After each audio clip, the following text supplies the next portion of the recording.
Damai sejahtera Allah yang melampaui segala akal, itulah kiranya yang menyertai hati dan pikiran saudara di dalam nama Tuhan kita Yesus Kristus.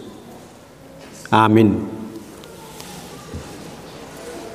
Bapak Ibu saudara-saudara yang kekasih, kita lihat teks kita pada Wahyu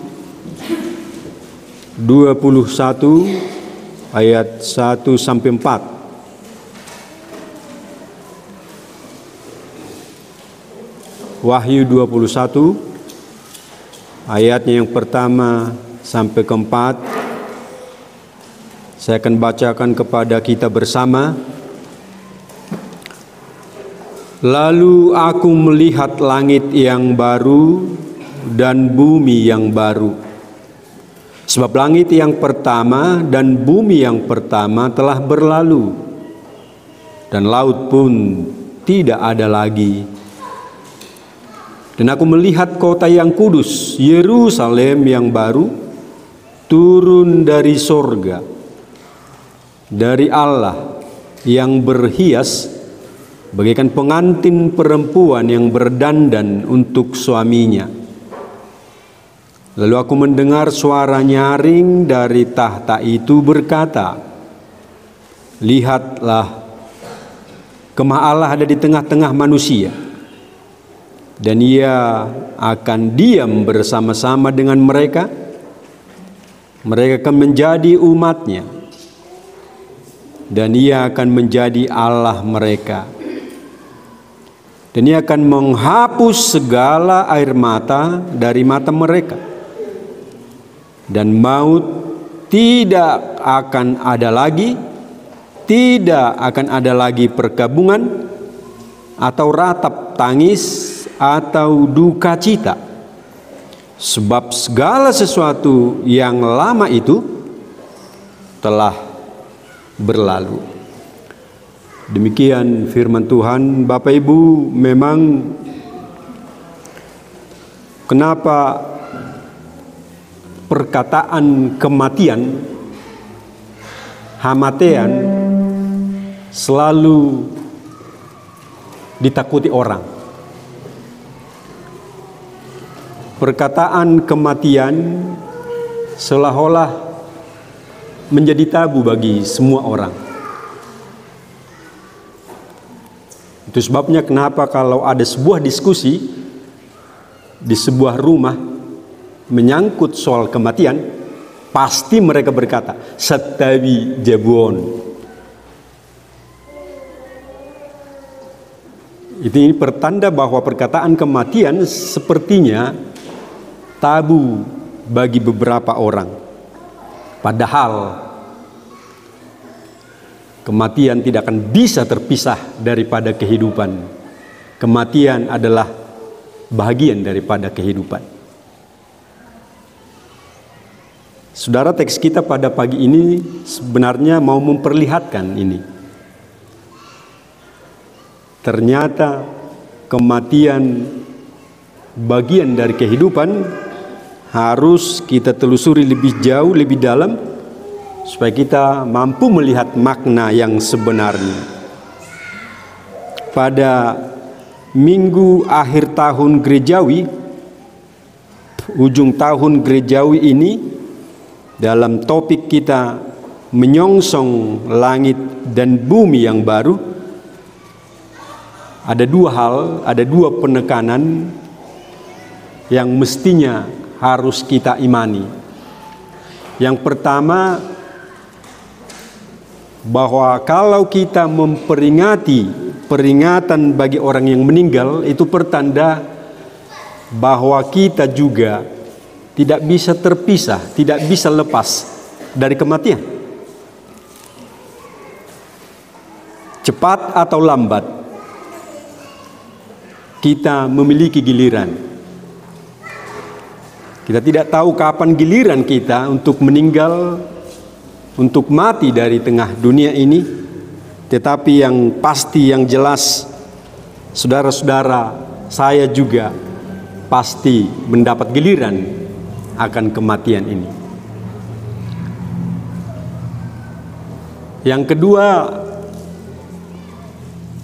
teks ini mau menekankan sebenarnya terhiburlah saudara-saudara, kuatlah di dalam iman, jangan bersedih, don't be worry, don't be sad, we meet again. Kita pasti bertemu dengan kekasihmu. Kita pasti bertemu dengan kekasih kita yang meninggalkan kita. Tadi beberapa orang dibacakan di antara kita, saudara-saudara, terhiburlah. Jangan putus asa, jangan bersedih, pasti kita akan bertemu. Itu sebabnya kata perkataan pada saat kita menghantar jenazah, bertemu kembali. Jangan katakan selamat tinggal, tapi kita akan bertemu kembali. Sekali lagi saudara-saudara, teks ini menekankan kita, jangan bersedih, jangan khawatir. Kita akan bertemu dengan yang saudara-saudara kasihi, yang saya kasihi, yang saudara cintai. Masih ada space, masih ada waktu. Saatnya kita akan bertemu bersama, muka demi muka. Saudara-saudara, siapa boleh menjamin bahwa kita harus bertemu? Ini adalah karya daripada Tuhan kita, Yesus Kristus. Dia yang menjamin kita.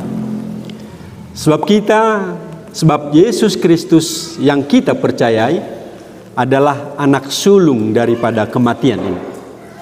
Dia anak pertama dari kematian. Tetapi kematian yang dialami, dihadapi oleh Kristus tidak larut di dalam kuasa-kuasa kegelapan, tidak larut di dalam kuasa tanah yang mengikat, tetapi dia mampu memenangkan segalanya. Bangkit dari antara kematian, itu pertanda orang-orang yang percaya kepada Kristus akan bersama seperti dia, bangkit setelah kematiannya. Lihat saudara-saudara, dia anak Allah mengalami kematian. Demikian juga dengan saudara-saudara, anak Allah yang pasti sama seperti dia, meneladani dia, akan ikut mati bersama dia. Tetapi kematian tidak akan mampu merajai segalanya, tetapi kematian akan dimenangkan oleh Kristus. Demikian orang yang percaya kepada Kristus akan memenangkan kematian menjadi kebangkitan. Pada saat Yesus Kristus bangkit, dia mempersiapkan space, tempat yang indah buat kita. Disinilah kita bertemu.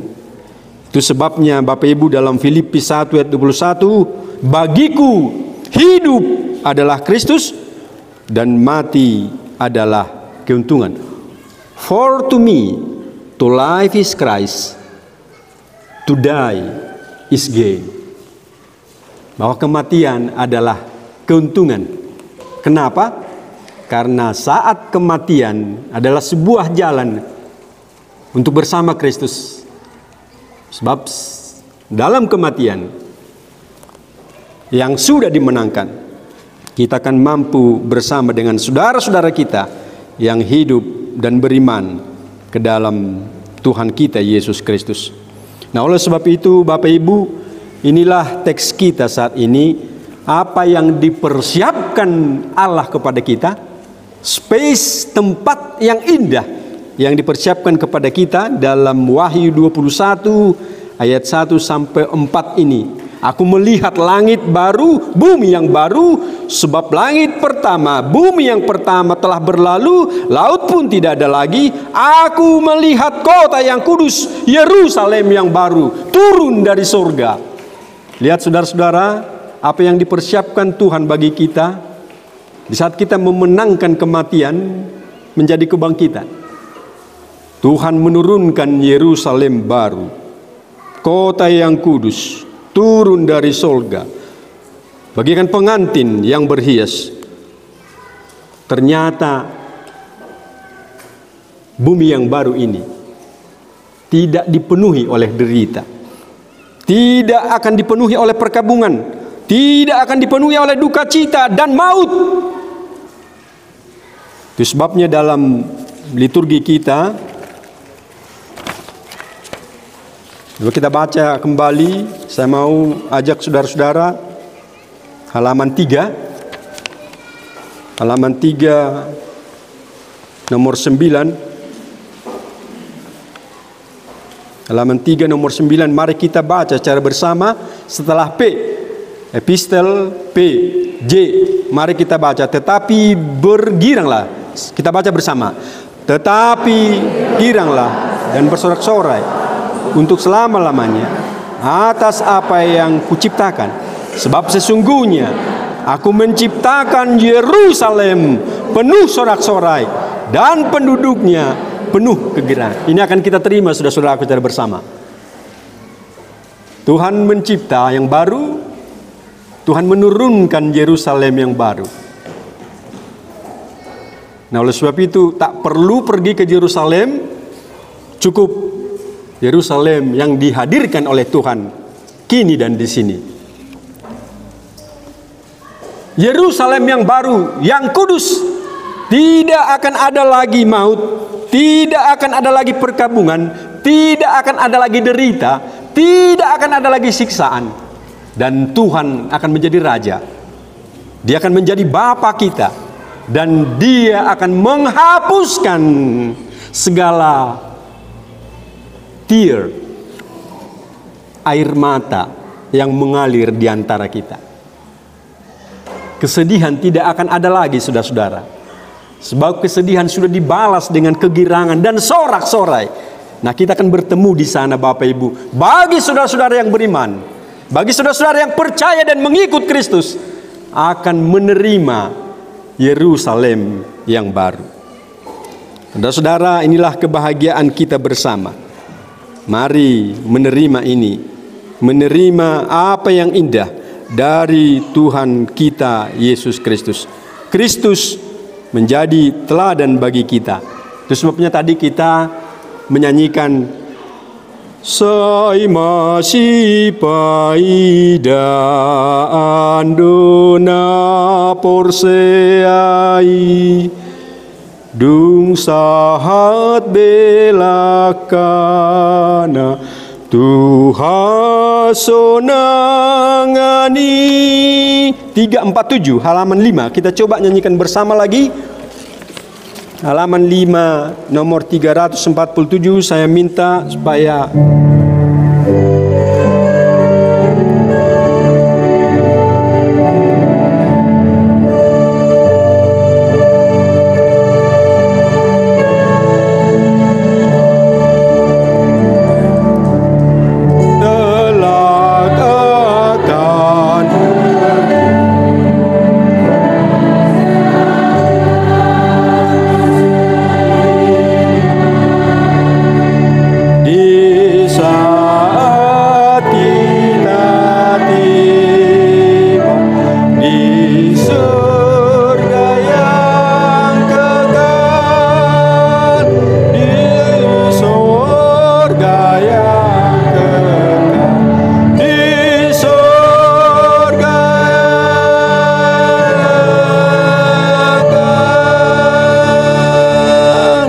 saudara, sekali lagi tak perlu bersedih, selalu bergirang, terhibur, sebab kita akan bertemu kembali. Sekali lagi, we meet again. Kita bertemu dengan kekasih kita, Bapak Ibu yang tercinta, yang telah meninggalkan kita, saudara-saudara kita, bertemu dan bertemu. Sebab Tuhan anak sulung telah mengalahkan kematian ini menjadi kebangkitan, dan kebangkitan dipersiapkan bagi kita semuanya.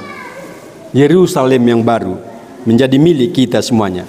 Tetapi Bapak Ibu, sekali lagi perlu ditekankan, siapakah pemilik Yerusalem baru ini? Siapakah yang bisa meraih?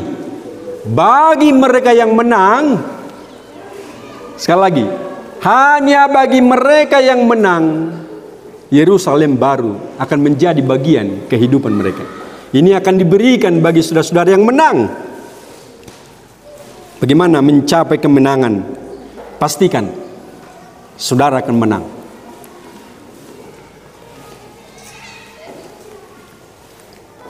Dan kita harus sadar,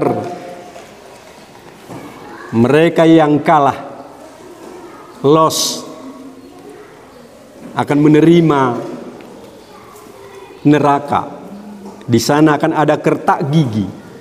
Di sana akan ada penderitaan-penderitaan yang luar biasa, dan tidak akan pernah menerima penghiburan, sorak-sorai. Nah, oleh sebab itu sekali lagi, mari Bapak Ibu Saudara pastikan bahwa kita menang. Namo nangido, namuse mangaton, parbu ini hau hangulu ini.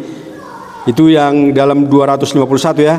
Yang akan menang itu akan makan buah dari pohon kehidupan. Dia yang akan menerima mahkota yang indah ini. Dalam Wahyu 2 ayat 10c dikatakan di sana, setialah sampai matimu. Sekali lagi, setia sampai matimu, maka aku akan memberikan mahkota kehidupan ini. Aku akan memberikan sorga yang indah ini bagimu. Saudara, kita berada di tengah konteks yang bisa dipengaruhi oleh dosa-dosa manusiawi. Kita berada di tengah dunia ini yang gampang terpengaruh dengan berbagai hal. Nah, oleh sebab itu ditekankan, mari saudara menang. Lihat bagaimana petani, seorang petani yang memenangkan hasil apa yang mereka kerjakan. Mereka akan melalui tantangan yang luar biasa. Tantangan dari alam, panas dan terik, hujan dan angin kencang. Pasti mereka lalui demi panen yang luar biasa. Tapi lihat saudara-saudara, kalau seorang petani mengabaikan segalanya, maka dia tidak akan pernah memperoleh hasil yang gemilang. Demikian kita, saudaraku. Kita bagaikan orang yang bertanding di tengah dunia ini, bertanding memenangkan pertandingan. Seorang petanding, lihat bagaimana dia memperhitungkan kehidupannya, bagaimana dia memperhitungkan dan mendisiplinkan dirinya supaya tidak terluka pada saat dia bertanding, bahkan akan memenangkan sebuah pertandingan kalau dia berdisiplin di tengah kehidupannya. Mari saudara menangkan pertandingan ini. Saya mengerti, saya memahami bahwa banyak hal yang akan mempengaruhi kehidupanmu. Oleh sebab itu, menjauhlah dari dosa, mendekat kepada Tuhan. Kalau saudara mendekat kepada Tuhan, maka Dia akan mendekat kepadamu dan dosa akan menjauh daripadamu. Sabar dalam derita. Itu sebabnya Paulus mengatakan dalam Roma 12, sabar dalam kesesakan, bertekun di dalam doa, bersukacita di dalam pengharapan. Unang madeli, jangan, don't be worry. Hotang binebebebe, hotang pinos-pulos, unak komadeli. Adong do, tudus-tudus Tuhan kita menjadi tudusan bagi kita. Dia menjadi tiruan dan teladan bagi kita. Lihat bagaimana dia memenangkan pertandingan ini. Berbagai hal dalam dan luar dia hadapi bersama Allah Bapa di sorga. Tapi lihat, dia mampu berjalan di atas air, dia mampu berjalan di atas gelombang, dia tidak larut Dia tidak terpengaruh. Ini bertanda, saudara-saudaraku, bahwa semua penderitaan, ratap dan tangis, siksaan ada berada di bawah telapak kaki Yesus.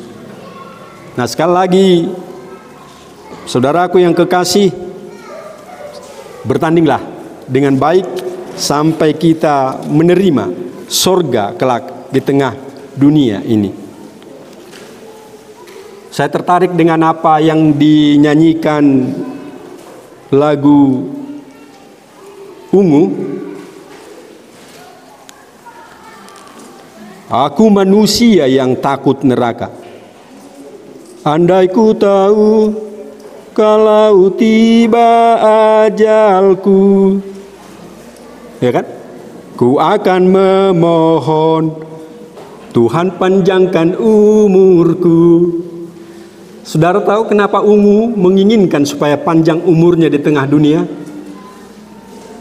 Barangkali dia banyak berbuat dosa di tengah kehidupannya. Tapi kalau dosa, kita mati di dalam dosa, maka neraka akan menjadi bagian kita. Aku takut neraka.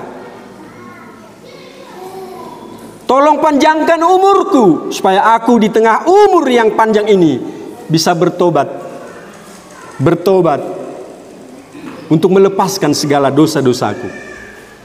Nah, Bapak Ibu, saudara-saudara, sekali lagi, mari berbuatlah baik di tengah kehidupan ini. Berbuatlah baik di tengah kehidupan ini. Satu hal lagi Bapak Ibu Saudara yang harus saudara pahami, bagaimana kematian ini di tengah budaya Batak kita. Budaya Batak kita mengatakan kalau seorang manusia meninggal, maka nafasnya akan menjadi udara, todinya akan menjadi begu, dan dagingnya akan menjadi tanah. Ini menjadi persoalan Bapak Ibu Saudara-saudara. Banyak kelakuan-kelakuan kita yang melanggar apa yang difirmankan, yang dititahkan Tuhan. Kalau saudara mengilik tau itu berarti saudara animisme. Gereja kita, kekristenan kita melarang keras pergaulan antara roh dengan manusia. Kita tidak pernah bertemu. Dan jangan sekali-kali kita meminta pertolongan dari roh. Meet them to the east alles aus. Saudara tahu mengerti apa artinya to the east alles aus? Paulus mengatakan dalam 1 Korintus 15, sekali manusia mati, maka akan mati secara keseluruhan. Nah, oleh sebab itu, apa yang dikatakan budaya Batak sinkritisme, yang mengatakan bahwa nung mate todina gabe begu, itu saudaraku adalah omong kosong. Kekristenan kita melarang bahwa kita tidak menyembah begu, tidak mengelik begu, tidak mengundang begu untuk hidup bersama dengan kita.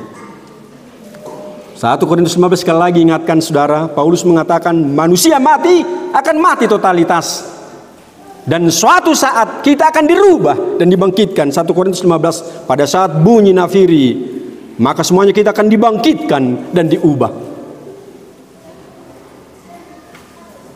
Jadi ngarong dapat juluh-juluhun, wah, setelah kita mengantar mayat ngarobi biguna pituari marajeng-jeng di mana, itu nggak tahu nggak nguluan, bukan. Lantas ada saudara-saudara yang buat segenggam garam ala pituari mana mau tahu do pedingan anon ibaim magaram dijulu ni jebuna do ibatangna dengan alasan supaya roh begu-begu itu tidak menyentuh kehidupan kita. Tidak ada itu Bapak Ibu Saudara. Tuhan mengecam keras kehidupan seperti ini. Kita hanya menyembah Tuhan kita, Tuhan yang Esa, Tuhan yang satu.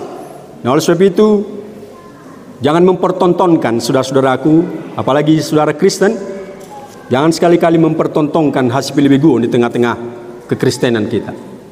Saudara dilarang keras bukan karena siasat gereja, tetapi memang karena Tuhan betul-betul kejam dengan persoalan seperti ini. Nah, sekarang saudara-saudaraku, saudara mau menerima kehidupan yang baru, Yerusalem yang baru, bumi yang baru, yang lama sudah berlalu. Nah, saudara menangkan pertandingan ini.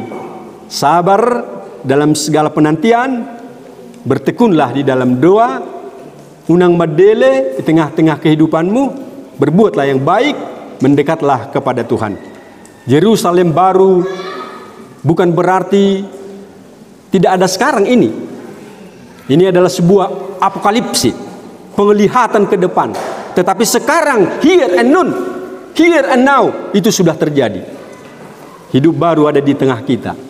Surgoi hasonangat doi, dangadong besi ayo disi. Mari kita berjuang supaya di sebuah tempat ada surga, senang, hasonangan, sorak-sorai gembira. Ini akan ada juga di dunia kalau kita masing-masing berjuang untuk itu. Tetapi nanti Allah kita akan menyempurnakan ini menjadi Eden yang baru, menjadi Yerusalem yang baru, Yerusalem yang akan diberikan bagi setiap orang percaya, bagi yang memenangkan pertandingan. Nah, oleh sebab itu Bapak Ibu, sekali lagi mari terhibur, hadiah menanti dan menunggumu. Yerusalem baru akan menjadi tempat kita bersama. Di sana kita akan bersenang-senang, bersorak-sorai, bersanda gurau. Dan di sana apa yang dikatakan penyanyi kondang kita, ini tidak akan pernah berlalu. Kemesraan tidak akan pernah berlalu. Kita akan ada di Yerusalem yang baru. Nah, oleh sebab itu mari sama-sama berjuang di dalam iman dan kepercayaan kita, sabar di dalam kesesakan, bertekun di dalam doa, bersukacita di dalam pengharapan. Tuhan memberkati kita sekalian di tengah kehidupan ini. Amin. Ya Bapa Surgawi, Bapa yang kami kasihi dalam nama Yesus, terima kasih ya Tuhan. Firman ini telah menyentuh hati kami, menguatkan iman kepercayaan kami, sehingga kami berserah dan pasrah kepada Tuhan. Mengikut Tuhan akan mendapat bagian Yerusalem yang baru. Yerusalem tempat kami bersorak-sorai, bersandaria. Tuhan, terima kasih. Terima kasih Tuhan. Kami berdoa kepada saudara-saudara kami yang masih bersedih karena ditinggalkan oleh kekasih, Bapak Ibu sanak saudara. Hiburlah mereka Tuhan. Yakinkan mereka, yakinkan kami semuanya bahwa Engkau akan menghapus segala derita, menghapus air mata, menghapus kesesakan di tengah-tengah kehidupan kami. Ya Tuhan, menangkan kami dalam pertandingan ini. Kami menyadari bahwa dunia-dunia ini masih menggerogoti iman kami untuk semakin tunduk kepada kekuasaan dunia ini. Tapi kami mohon Tuhan berkenan menguatkan kami di tengah kami melakukan segala aktivitas dan kegiatan ini. Tuhan Bapa Surgawi, berkatilah para warga kami ini, mulai dari yang terkecil sampai kepada lansia. Berkati Tuhan wargamu, perhaladomu, pendeta kami, semua pelayan, sintua kami yang memberikan hati mulia, sehingga berjalan pelayanan ini dengan baik, mendekatkan wargamu hanya kepada Engkau Tuhan yang Esa, sehingga kami menolak persembahan dan penyembahan kepada mammonisme, berhalaisme, sinkretisme dan lain sebagainya. Hanya dalam nama Yesus Tuhan kami berdoa dan mengucap syukur. Terima kasih ya Bapa. Amin.